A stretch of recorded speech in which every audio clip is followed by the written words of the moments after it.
Bienvenue dans Paroles d'Histoire, un podcast consacré à l'actualité des livres, de la recherche et des débats en histoire.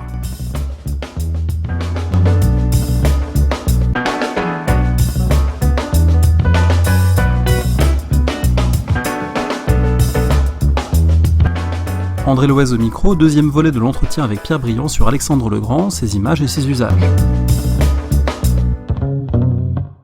On poursuit la discussion avec Pierre Briand autour d'Alexandre le Grand, et cette fois pour parler davantage de la postérité d'Alexandre, des images, des usages qui en ont été faits bien après, à partir notamment du livre tout à fait fascinant qu'il a publié, Alexandre, exégèse des lieux communs, publié en folio Histoire, qui montre l'incroyable diversité de ces usages, du Mali à l'Iran, de l'Inde au groupe de death metal macédonien, une variété stupéfiante qu'on va essayer d'éclairer un petit peu en abordant quelques-uns de ces enjeux. Alors, un premier enjeu frappant à mes yeux, c'est les usages perses d'Alexandre. Au sein de ceux qu'il avait vaincus, il y a une légende d'Alexandre qui commence à se constituer, à se diffuser sous le nom d'Iskander en particulier. Alors comment s'est faite cette appropriation par les vaincus du conquérant lui-même et sous quelle forme ? Tout part de ce qu'on appelle le roman d'Alexandre, un texte qui a été écrit à Alexandrie à une ou plusieurs mains entre le 2e et 3e siècle de notre ère. Et ce roman donc reprend, si vous voulez, quelques éléments narratifs de l'histoire d'Alexandre, mais surtout transforme l'aventure d'Alexandre en une sorte de voyage initiatique du jeune Alexandre qui découvre le monde, ses merveilles, les sages, etc., et qui établit presque des miracles, etc. Bon. Alors ce texte déjà transforme une partie de l'histoire d'Alexandre, puisqu'il transforme Alexandre en un métis né d'Olympia certainement, mais du dernier pharaon, Nectanebo, qui aurait donc conçu Alexandre avec Olympia. Donc Alexandre est déjà un métis. Alors ce texte grec donc va être traduit en latin par Julius Valère, puis il va être traduit assez tôt, vers peut-être 5e, 6e siècle, d'abord dans d'autres langues, le syriaque, etc. Il va être reçu en perse, où il va être inclus dans le livre des rois, donc une sorte d'image de transformation d'une histoire mythique de l'Iran, depuis le premier homme, le premier roi, jusqu'à l'invasion arabe en particulier. Et là, il va plutôt être inclus dans la geste iranienne. Mais il faut préciser que ce dont je parle là, ça se situe dans la littérature arabo-persane, donc après l'invasion, après l'islamisation de l'Iran, mais que Alexandre lui-même a été reçu à l'époque dans l'Iran sassanide, c'est-à-dire entre le 2e et le 7e siècle, le 3e et le 7e siècle.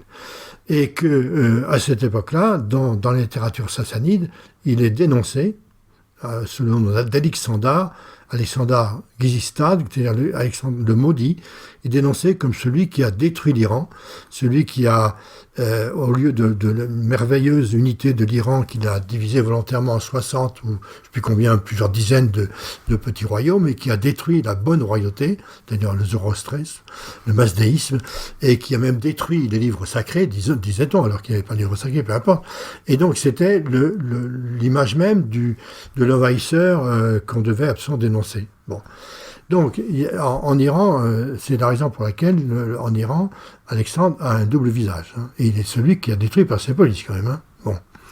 Alors, à l'époque arabo-persane, si on prend un exemple, parce qu'il y en a d'autres, hein, de Firdoussi, qui est un poète du Xe siècle, et qui vit dans une cour princière, et qui va écrire ce qu'on appelle le Shahnameh, le livre des rois, dont j'aurais parlé tout à l'heure, donc la succession des dynasties, la succession des rois, et donc on retrouve là des noms qui ressemblent aux noms des rois achéménides, hein. Et on a en particulier un d'Arabe le Petit, donc qui est Darius III. Et là, ce qui est tout à fait intéressant en Perse, donc, c'est que Alexandre était à nouveau un métis. Mais cette fois-ci, évidemment, c'est pas un métis égypto-macédonien, c'est un métis perso-macédonien, puisque il serait né donc de l'union, mais très rapide, entre un roi perse et une princesse macédonienne qui aurait été renvoyée quasiment le lendemain de la noces chez elle, parce que elle avait une horrible haleine. Et donc, mais elle est revenue en Macédoine, elle était enceinte, et donc Alexandre serait né. Et donc Alexandre vint d'Argus, Et contrairement à ce qui se passe dans les textes grecs, il arrive avant que Darius ne meure. Darius est blessé profondément. Alexandre prend Darius. Iskander, par exemple, prend d'Arabe sur son giron, comme on le voit de multiples enlumineurs persanes. Et c'est à ce moment-là que Darius lui dit « Oh, et toi, mon frère ». Donc une scène de reconnaissance familiale, tout d'un coup, frère, demi-frère, enfin frère. Et donc il lui demande d'épouser sa fille. Il lui demande de le venger et en fait, il le reconnaît comme son vrai successeur. Et donc, dans la lignée des rois d'Iran, eh bien, Alexandre est inclus comme le successeur d'Arabe, donc de Darius III. Alors, au surplus, car c'est évidemment essentiel, c'est que ce poème, cette longue épopée, directement, est composée dans un milieu islamisé, évidemment, et donc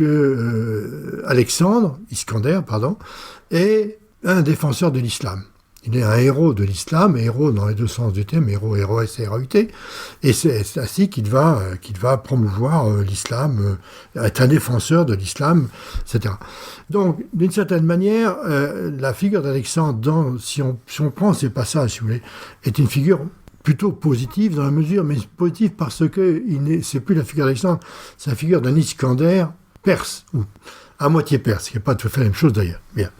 Cela étant, donc on dit souvent qu'il est un héros des romans persans, parce qu'il faudrait prendre bien d'autres œuvres que celles de Firdoussi, Nizami, etc. Donc il y a de multiples textes arabo-persans qui introduisent Iskander, et ils n'introduisent pas toujours de manière positive. Parce que l'image négative qui vient de l'époque sassanide, c'est poursuivi, parce que de toute façon, Firdoussi a lu des sources antérieures, et donc cette image, et donc c'est une double image chez les Perses. Il y a cette image d'un roi persan, mais en réalité, il y a aussi cette image de celui qui est venu quand même conquérir la Perse, la détruire Persépolis. Alors de manière contemporaine, ou quasi contemporaine à cet Alexandre islamisé et persisé, si l'on peut dire, il y a aussi un Alexandre devenu chrétien, du côté des Byzantins, on en a un petit peu parlé tout à l'heure, devenu le défenseur de Byzance, ou anticipant la défense de Byzance, voire un Alexandre des croisades. Alors, l'image d'Alexandre a été reprise, instrumentalisée par les empereurs byzantins et leurs conseillers, bien entendu. Beaucoup de discours prononcés ou attribués à Alexandre, aux empereurs byzantins sont également des discours qui assimilent l'empereur à Alexandre. Il faut considérer également que le roman d'Alexandre également a de nombreuses versions dans l'Empire byzantin, des versions très avec des magnifiques miniatures également, et donc le roman d'Alexandre, où l'image d'Alexandre, à travers le roman, fait partie de l'éducation à Byzance. On peut dire qu'Alexandre est une des grandes figures de la littérature byzantine, et donc une figure politique dans la mesure où, comme vous le savez, les Ottomans ont d'abord conquis les Balkans avant de conquérir Constantinople. Lorsque les Ottomans assiègent Thessalonique, donc là, nous sommes en pleine Macédoine, une ville qui porte le nom d'ailleurs d'une princesse macédonienne de l'époque d'Alexandre. Et bien, il y a un discours qui est prononcé où on parle justement de l'opposition entre Philippe. Alors, le roman d'Alexandre, mais aussi les sources classiques, commencent à être connues également en Occident, où il est traduit dans toutes les langues de l'Empire, en vieux français, etc. Et très vite, très vite, dans la littérature européenne, bourguignonne, parce qu'on la connaît particulièrement bien, mais d'autres littératures, Alexandre va être l'image qui va perdurer pendant toute l'histoire européenne, celui qui représente ce que nous appelons l'Occident, c'est pas un terme qui est vraiment utilisé, qui représente l'Europe, qui représente le christianisme face à qui ? Face aux Ottomans, face à l'islam. Et donc, on voit apparaître dans la littérature médiévale une image de croisé ou de pré-croisé, puisque Alexandre est supposé avoir conquis Jérusalem. Il a conquis indirectement, mais on reprend alors l'histoire contée par Flavius Joseph, sur laquelle Alexandre serait vraiment venu à Jérusalem, se prosterner au pied du grand prêtre et aurait sacrifié à Yahvé. Et donc tout naturellement, dans l'image de la noblesse européenne qui voulait reconquérir ce qu'on appelle les lieux saints, l'histoire de Flavius Joseph est un précédent formidable. Et donc, on va voir se multiplier dans la peinture cette scène où on voit Alexandre se prosterner au pied du grand prêtre. Et donc, effectivement, Alexandre devient, à l'époque médiévale en Europe, le précédent de toutes les expansions qui peuvent avoir lieu. Les croisades en sont une première, et puis toutes les autres vont suivre. Alors je saute de période, mais comme vous le faites un petit peu dans le livre d'ailleurs, parce que c'est un tour d'horizon qui amène aussi à des enjeux très contemporains, pour évoquer une autre instrumentalisation, un autre conflit, cette fois local, dans les Balkans actuels, entre Athènes et Skopje, entre la Grèce et l'ancienne République yougoslave de Macédoine, autour précisément de l'héritage d'Alexandre. Est-ce que vous pouvez expliquer, pour ceux qui ne connaissent pas cet enjeu, comment s'est noué ce conflit ? Alors, il y a plusieurs dates possibles. La plus récente, mais on va remonter en arrière tout à l'heure, c'est 1990-91. C'est l'éclatement de la chute du mur de Berlin, bien sûr, l'éclatement de la Yougoslavie fédérale et le surgissement de républiques autonomes, dont celle qui s'appelait déjà dans la Yougoslavie la République socialiste de Macédoine devient République de Macédoine.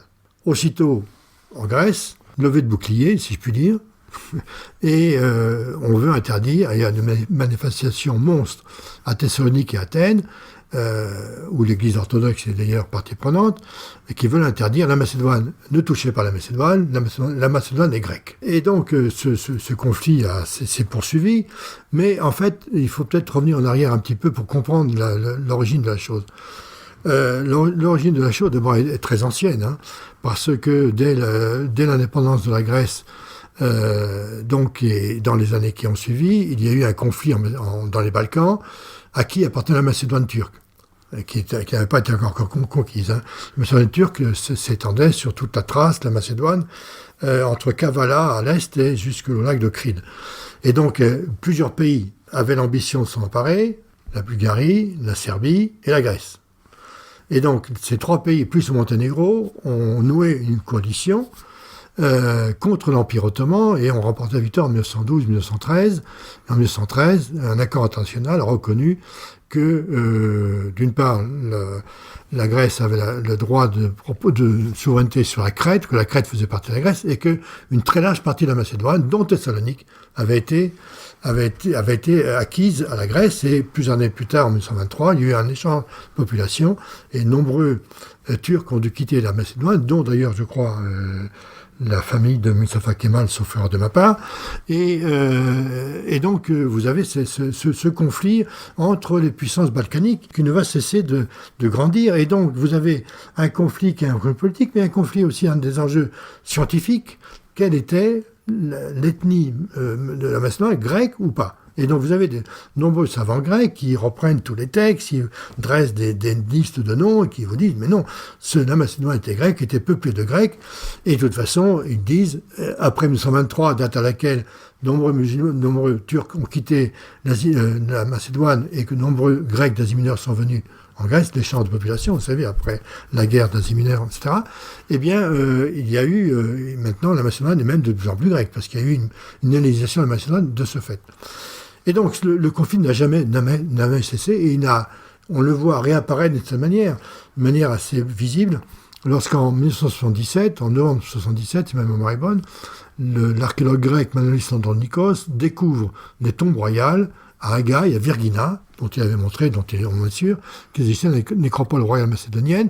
Et donc, à ce moment-là, Andronikos, qui lui-même venait d'une famille qui avait émigré d'Asie mineure, qui est un nationaliste farouche, montre que cela prouve à tous ceux qui ne le savaient pas, ou qui ne voulaient pas le savoir, que la Macédoine est vraiment grecque, que les Macédoniens anciens étaient des Grecs, qui parlaient grec, étaient une civilisation grecque, etc. Et donc, en plus, par la suite, après la chute des colonels, nous sommes déjà après la chute des colonels, mais après, le gouvernement grec a utilisé massivement ces découvertes de Vergina en organisant ou en suggérant l'organisation d'expositions sur Alexandre partout dans le monde.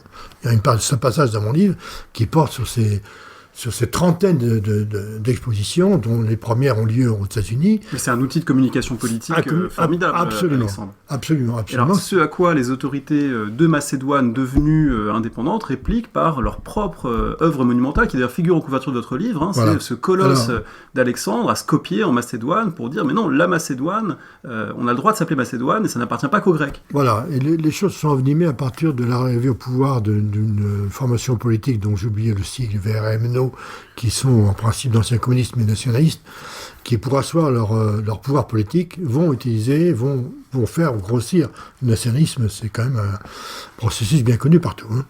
Et donc vont vouloir, face à la Grèce, utiliser eux aussi Alexandre, et donc vont faire construire, ériger au centre de Skopje cette immense statue. D'abord, il y a beaucoup d'autres actions. On baptise l'aéroport Alexandre le Grand, et de nombreuses villes où on voit surgir des statues d'Alexandre le Grand, des rues Alexandre le Grand, des rues Philippe II, etc. Et puis, au centre de Skopje, érigé cette immense statue monumentale, et qui, en principe, n'est pas celle d'Alexandre, puisqu'elle est intitulée le guerrier inconnu, mais sûrement c'est le guerrier, chacun sait très bien que c'est d'Alexandre qui nargue. En principe, parce qu'il ne faut pas trop froisser Athènes quand même, c'est ça? Oui, non, c'est pas Athènes. Il y a d'autres personnes, il y a d'autres puissances qui entrent en jeu, les États-Unis, l'ONU. Les États-Unis. Parce que c'est les Balkans et qu'il faut stabiliser la région. Et les États-Unis, eux, sont plutôt favorables, ont toujours été favorables d'ailleurs, à reconnaître le nom de République de Macédoine. Parce qu'ils voulaient que la Macédoine entre dans l'OTAN, et donc il fallait que toutes ces zones anciennement soviétiques ou parasoviétiques ou périsoviétiques soient incluses dans le monde occidental, guillemets. Bon. Donc les États-Unis, eux, ont reconnu très tôt, ce qui a la fureur des Grecs, évidemment, le nom de Macédoine, puisque le débat, encore aujourd'hui, c'est est-ce que cet État a le droit ou non de s'appeler République de Macédoine? Étant donné que les Grecs, eux, ont toujours pensé que le nom de Macédoine était exclusivement de ressort des Grecs. Depuis la chute du gouvernement nationaliste de Skopje, dont je vais parler très brièvement, il y a 1 ou 2 ans, les choses semblent s'arranger, mais pas tellement, parce qu'en Grèce, il y a encore quelques semaines, une immense manifestation a eu lieu à Athènes, où on participait par exemple Mikis Theodorakis, pour rappeler toujours le même slogan, la Macédoine des Grecs, pas de concession sur le nom de Macédoine. Aux dernières nouvelles, si on juge par les journaux, il y a eu récemment une rencontre entre Tsipras et le nouveau Premier ministre Skopje, dont vous me pardonnerez d'avoir oublié le nom. Et ce qui file de ces rencontres, c'est qu'on serait sur le point d'aboutir à une sorte de négociation et de concession, je ne sais pas laquelle d'ailleurs. Bon. Peut-être beaucoup de noms ont été proposés depuis longtemps pour résoudre la question. Hein. La République du Vardar, la Macédoine du Vardar, là on parle de République de Haute-Macédoine, je ne sais pas. Bon. Mais je pense ça reste un point chaud en tout cas. Ça reste un point chaud et Alexandre a été instrumentalisé depuis le 19e siècle, hein, mais plus encore depuis les années 2000. Alors autre instrumentalisation et autre lieu, dans l'Allemagne nazie, on sait que les nazis avaient une attention extrêmement intense pour l'Antiquité, Johann Chapoutot notamment a écrit un livre là-dessus, et la figure d'Alexandre, elle paraît tentante d'un côté, hein, un grand conquérant, en même temps elle est gênante pour eux, parce que c'est aussi celui qui préside à des mariages mixtes entre macédoniens et princesses iraniennes. Donc comment se construit un Alexandre spécifique dans le monde universitaire ou l'espace public des nazis? D'abord, comme je le rappelle dans mon livre, Hitler lui-même, dans Mein Kampf, n'est pas un admirateur éperdu d'Alexandre. Hein. Il dit au contraire, il dit d'ailleurs que lui, ce à quoi il pense, dire dans Nach Osten, la poussée vers l'Est, qui permettra aux Allemands de souche, comme on dit, de s'installer, de repousser les Slaves.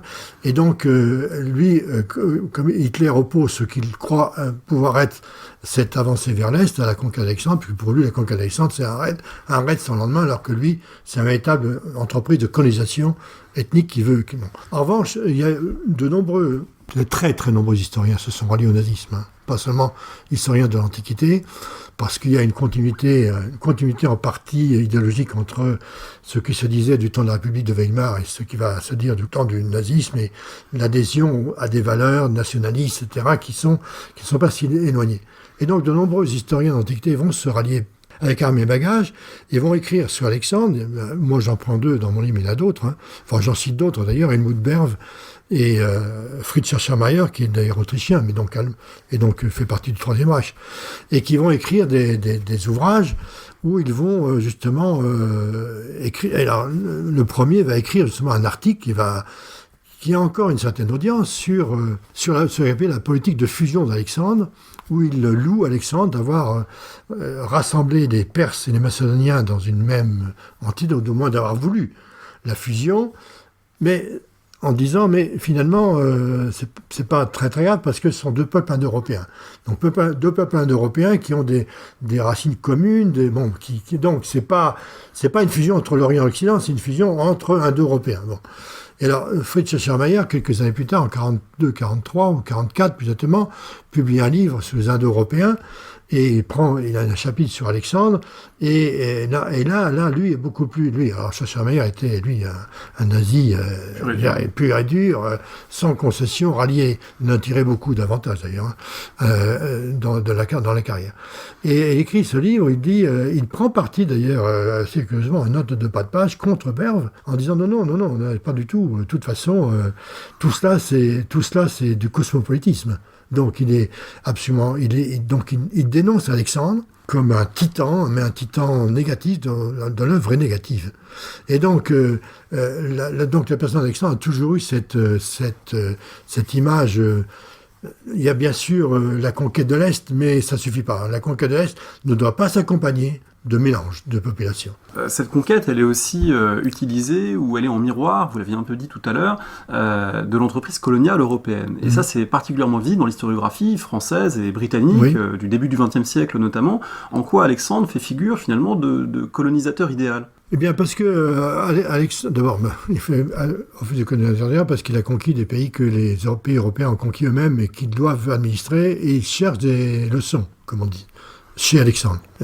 Et donc, ils vont analyser la conquête d'Alexandre au miroir de leurs propres obsessions, mais au miroir aussi d'un texte ancien qui a eu une énorme influence, même en sous-texte, qui est un petit opuscule de Plutarque qui s'appelle en latin le De Fortuna Alexandri, autour du destin d'Alexandre, si on peut traduire ainsi, et où Plutarque, dans une œuvre de jeunesse, qui est une œuvre de rhétorique d'ailleurs, mais qui est une œuvre aussi qui se situe dans le contexte de l'impérialisme romain, puisque les Romains, les empereurs romains, on ne va pas y revenir, mais eux-mêmes utilisé l'oppression d'Alexandre. Donc dans ce contexte-là, Plutarque présente la conquête d'Alexandre comme une entreprise de civilisation. Alexandre vient non pas faire du butin, mais il vient répandre les mœurs et les lois grecques dans l'Orient lointain, et il vient proposer aux Orientaux, si vous voulez, de s'élever vers les valeurs grecques. Et comme le dit Plutarque, et c'est une phrase qu'on va revoir dans des manuels coloniaux, comme il dit Plutarque, ceux qui seront le plus malheureux sont ceux qui ont refusé la main tendue, parce qu'ils vont rester dans leur état de décrépitude et de barbarie.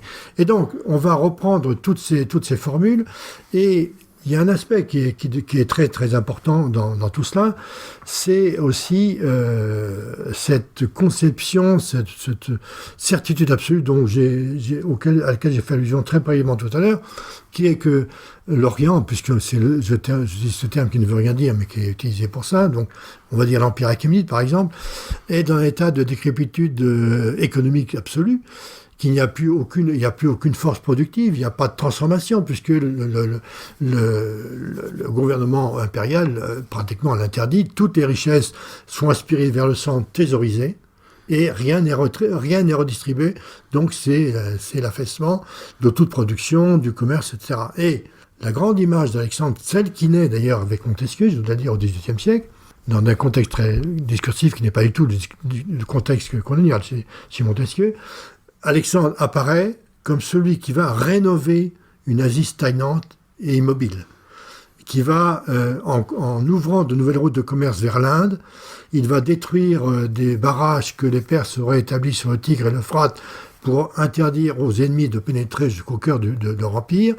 Et donc, on voit très bien à travers tout ça, enfin, avec Alexandre, on a établi une liaison directe entre l'Inde et l'Europe. Et donc, pour toutes ces raisons, et j'ai fait le rapprochement d'ailleurs entre des manuels sur Alexandre et un ouvrage publié en 1923, si ma mémoire est bonne, par le géographe de Mangeon sur l'impérialisme britannique, où il explique que l'impérialisme britannique, au sens positif du terme dans son esprit, c'est la découverte du pays, donc comment dirais-je, l'espèce d'inventaire des pays, des populations et des ressources, l'injection de capitaux, les routes et l'ouverture des voies de commerce.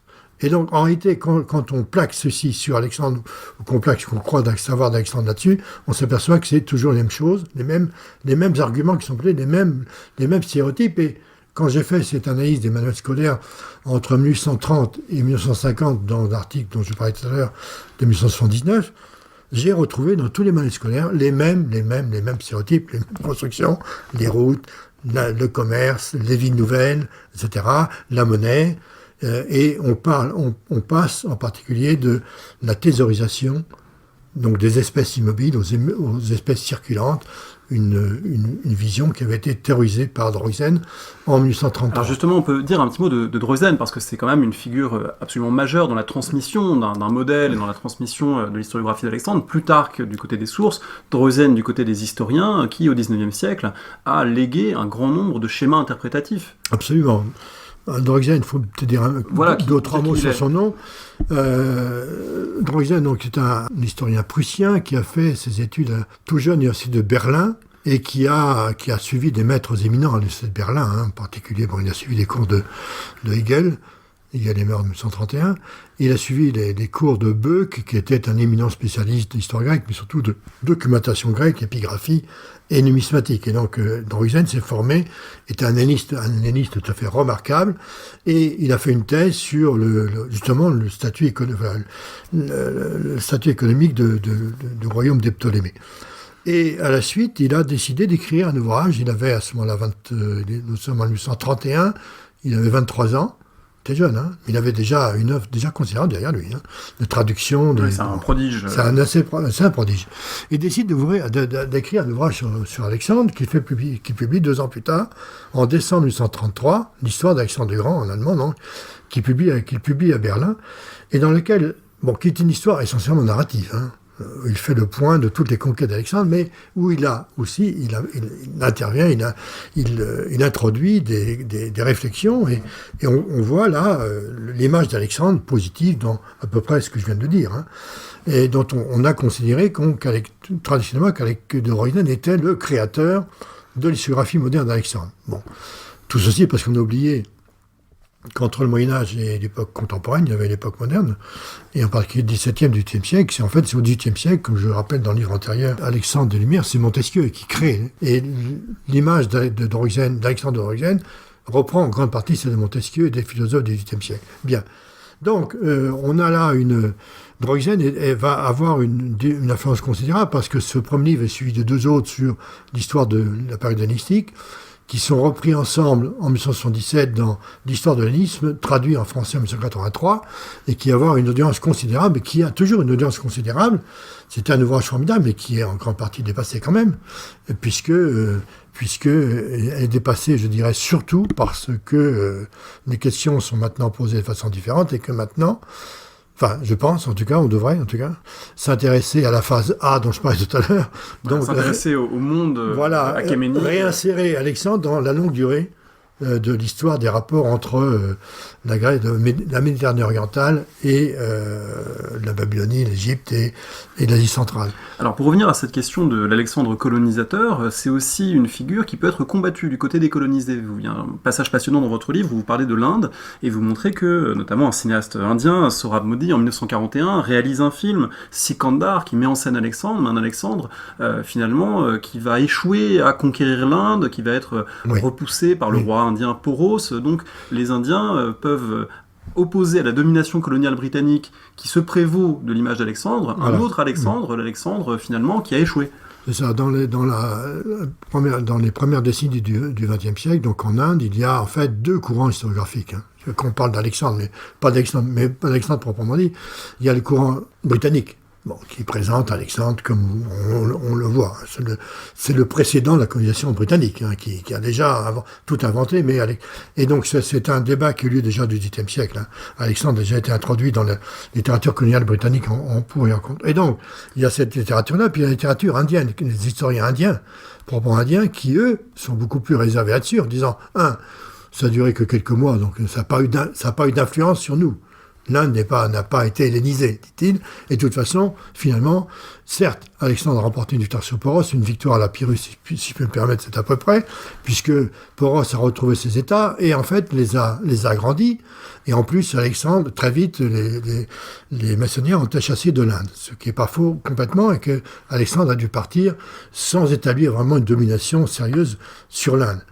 Et donc, en 1141, un cinéaste indien d'origine parsi, dont cette population qui avait quitté la Perse entre le 8e et le 12e siècle pour s'établir en Inde, en particulier à Mumbai, dont Sohrab Modi est originaire, dont Sohrab Modi décide de faire un film sur Iskandar, qui s'appelle Sikandar, évidemment. Il faut souligner que ce film est issu d'une collaboration entre l'Iran et l'Inde. Hein. Donc c'est déjà deux ennemis d'Alexandre, si je puis dire. Et d'ailleurs, très curieusement, donc là, alors que des films d'Hollywood oublient l'Empire achéménide, par exemple, chez Stone, il passe même pas à Persépolis. Oui, on va en parler peut-être après de ce D'accord. film. Et donc, au contraire, là, le début a lieu à Persépolis. C'est la première reconstitution en studio de Persépolis, même modeste. Hein. Et donc, commence. Et puis, donc Alexandre part pour l'Inde. Il demande à sa femme de ne pas le suivre, etc. Mais sa femme va rejoindre Poros, etc. Et donc, on voit une grande bataille d'éléphants qui est supposée être la bataille contre Poros. En réalité, Modi a repiqué une séquence d'un film italien sur Scipion l'Africain. Bon. Et peu importe. Et donc, ont lieu des débats à la cour de Poros, à la cour d'Alexandre, etc. Qu'est-ce qu'on fait? Finalement, à la fin, il y a une sorte de happy end, puisque Alexandre et sa femme reprennent le bateau, reviennent là-bas, et partent en paix avec Poros. Voilà, ce qui, vous le montrez, est gênant pour les autorités britanniques. Exactement. À un moment, en 1941, en pleine Seconde Guerre mondiale, où la mainmise sur l'Inde n'est pas tout à fait assurée, et donc pas assurée du tout, on ne projette pas le film auprès des Britanniques. Dans les bases britanniques, militaires britanniques, le film est interdit. Parce que dans les bases britanniques, il y a beaucoup d'Indiens qui sont regimentés. Hein. Et donc, et d'ailleurs, la presse indienne, ce que j'en ai lu indirectement en tout cas, les citations que j'en donne, une citation dans le livre, la presse indienne voit très bien quel est le sens, enfin, passe tout de suite à l'interprétation contemporaine. Au fond, c'est l'image même de l'Inde d'aujourd'hui qui est prête à reprendre son indépendance. Et les Britanniques pourront être chassés de l'Inde aussi facilement qu'Alexandre a été chassé. Et donc c'est, je pense, effectivement, une des premières manifestations anticoloniales, non pas de l'Inde, une manifestation anticoloniale vue à travers le cinéma.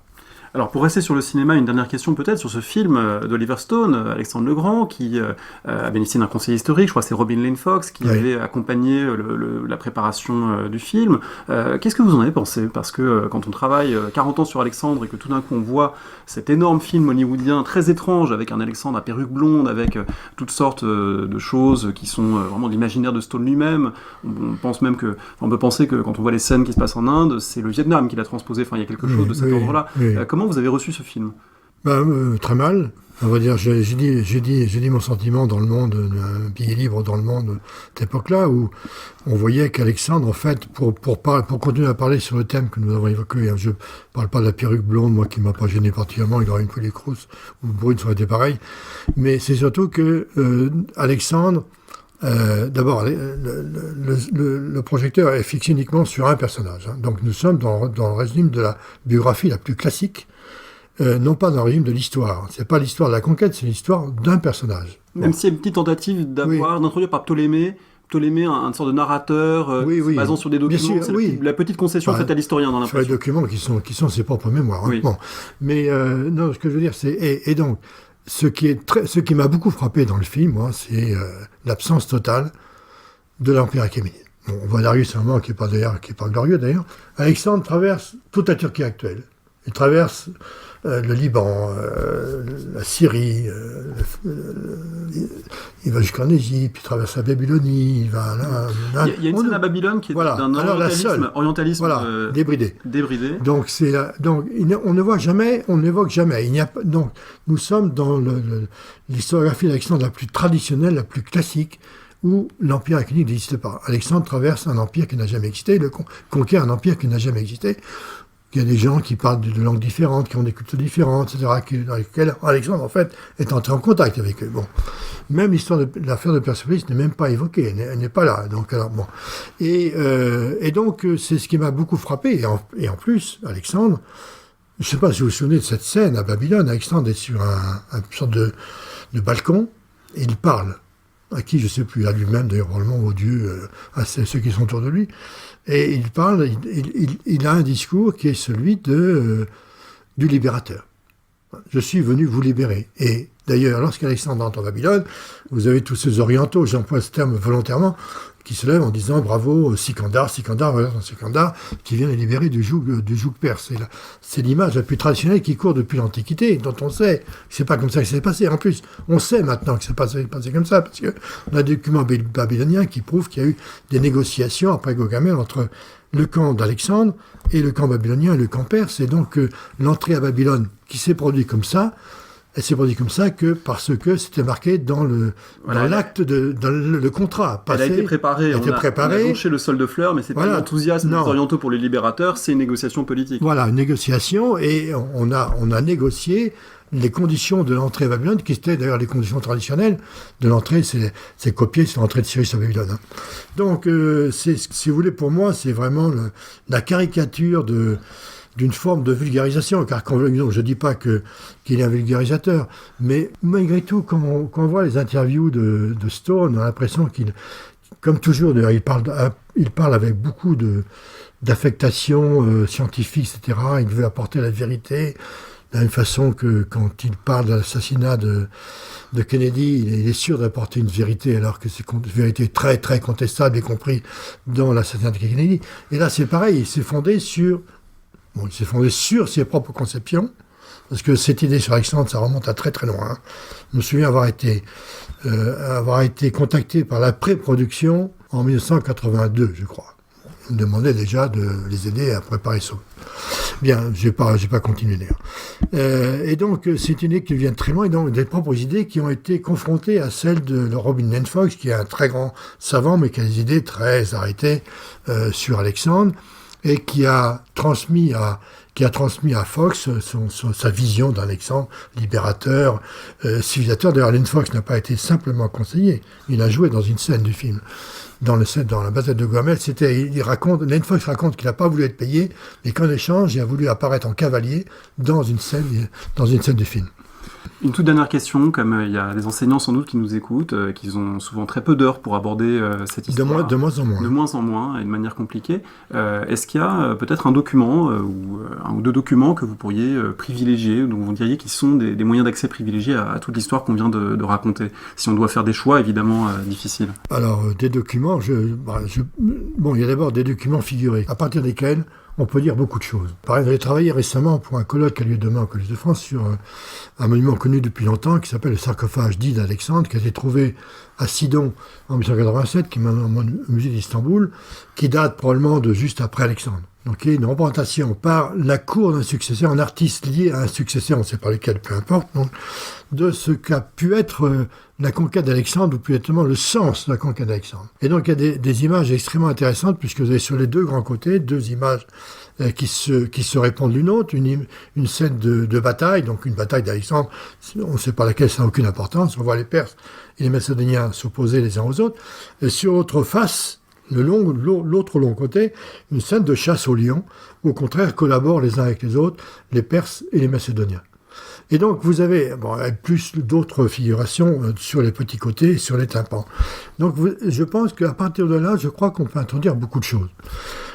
Donc pour les documents figurés, c'est celui peut-être que je choisirais. On peut choisir aussi la Mosaïque d'Alexandre, mais je trouve que le sarcophage d'Alexandre est beaucoup plus riche de sens de ce point de vue-là. Moi, le deuxième document que je choisirais, je pense que c'est une tablette babylonienne, celle à laquelle je faisais allusion tout à l'heure, qu'on peut trouver facilement en traduction. On mettra la référence sur le site. Non, mais on peut même donner la traduction. Hein. Une traduction avec un petit commentaire, des images babyloniennes qui permettent de voir les choses du côté babylonien. C'est-à-dire, c'est une tablette astronomique. Je dirais que donc tous les jours, les spécialistes faisaient le relevé du mouvement des planètes. De temps en temps, ils donnaient en plus le prix des produits de 5 produits de première nécessité sur le marché de Babylone. Et parfois, ils donnaient des indications. Aujourd'hui, tiens, il y a eu un truc important. Tiens, on le note. Hein. Bon.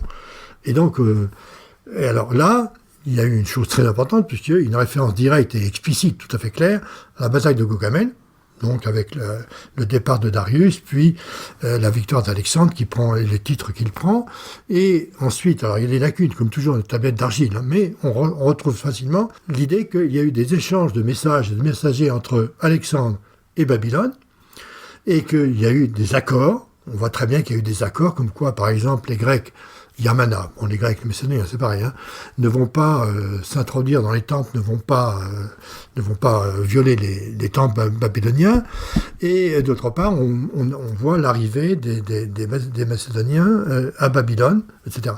Et donc, cela permet, si vous voulez, non pas de rétablir, mais en liaison avec les textes grecs parallèle, si je puis dire, de comprendre exactement ce qui s'est passé, de ne pas voir les choses uniquement du point de vue d'Alexandre, du libérateur, mais de voir les choses, comment elles sont passées dans le concret, puisque là, on a un document, une sorte de document d'archives, hein, d'archives sérielles, des tablettes astronomiques, et je trouve que ça peut donner une idée, très facilement, en parlant avec les jeunes gens donc, dans la classe, peut permettre de voir, si vous voulez, bon, l'histoire d'Alexandre, c'est pas uniquement l'histoire d'Alexandre.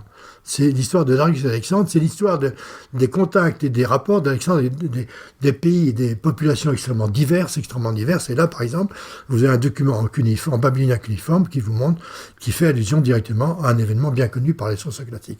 Donc je pense que l'un et l'autre de ces documents peuvent permettre d'aller plus loin ou de faire réfléchir à la fois les enseignants et les jeunes gens sur cette histoire, qui est une histoire plurielle. Merci beaucoup, Pierre Briand. Merci à vous.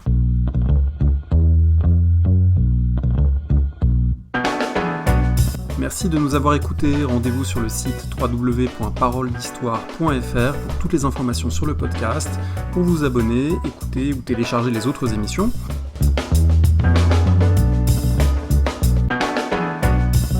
La discussion se poursuit aussi en ligne, notamment sur Twitter. Vous pouvez poser des questions @paroledist et à bientôt pour un prochain épisode.